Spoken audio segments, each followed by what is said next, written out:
தென்னை விவசாயம் செய்யும் விவசாய பெருமக்களுக்கு லாவண்யா அக்ரி சார்பாக இனிய வணக்கம். இன்னைக்கு தென்னையில வரக்கூடிய வெள்ளையி தாக்குதலோட அறிகுறிகள் மற்றும் அதை கட்டுப்படுத்தும் முறைகளை பத்தி நம்ம இன்னைக்கு பார்க்கலாம். வெள்ளையி ஒரு வகையான சார உறிஞ்சும் பூச்சிங்க. இது ஓலைக்கு அடியில உட்கார்ந்து சார உரியறது மூலியமா ஓலைக்கு மேல மஞ்சள் நிறமா காணப்படுங்க. மஞ்சள் நிறம் காணப்பட்டுச்சு அப்படின்னா அங்க ஒளி சேர்க்குமே நடக்காது, மகசூலுமே குறையறதுக்கான வாய்ப்புகள் இருக்குங்க. அது மட்டும் இல்லாம வெள்ளையி உடம்புல தேன் போன்ற திரவம் சுரக்கிறதுனால அங்க எறும்புகளின் நடமாட்டமுமே நம்ம கண்ணுக்கு தென்படுங்க. அது மட்டும் இல்லாம அங்க தேன் போன்ற திரவம் சுரக்கிறதுனால ஒரு விதமான கரும் பூஞ்சான நோயுமே ஏற்படும். அந்த கரும் பூஞ்சான நோய் இலைகளை பாதிச்சு அந்த இலைகள் எல்லாமே கருப்பு கலர்ல நமக்கு தெரியுங்க.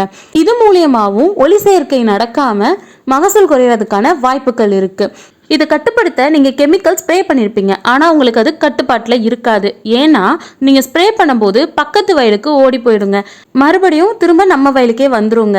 அதனால நம்மளோட ப்ராடக்டான இன்ஃபினிட்டி ஃபிடிலிட்டியை வாங்கி பயன்படுத்தி பாருங்க. இந்த இன்ஃபினிட்டியில மொத்தம் 5 வகையான நுண்ணுயிர்கள் இருக்குங்க.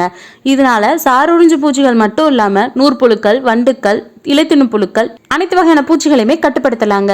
இந்த ஃபிடிலிட்டி எதுக்குன்னு பாத்தீங்கன்னா அந்த கரும் பூஞ்சான நோயை கட்டுப்படுத்துறதுக்காக பயன்படுத்தலாங்க.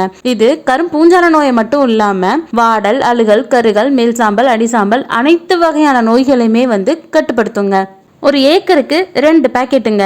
தேவையான அளவு தண்ணியில 2 to 4 நாள் ஊற வச்சு வேர் மூலியமாவே கொடுக்கலாங்க. தென்னை மரத்துல இருந்து 3 அடி தள்ளி அரைவட்டம் எடுத்து நம்ம ஊற வச்ச தண்ணிய மரத்துக்கு 1 லிட்டருங்கிற கணக்குல ஊத்தி விட்டுறலாங்க. எனவே அனைத்து விவசாய பெருமக்களும் ஃபிடிலிட்டி இன்ஃபினிட்டி வாங்கி பயனடையுமாறு தாழ்மையுடன் கேட்டுக்கொள்கிறேன்.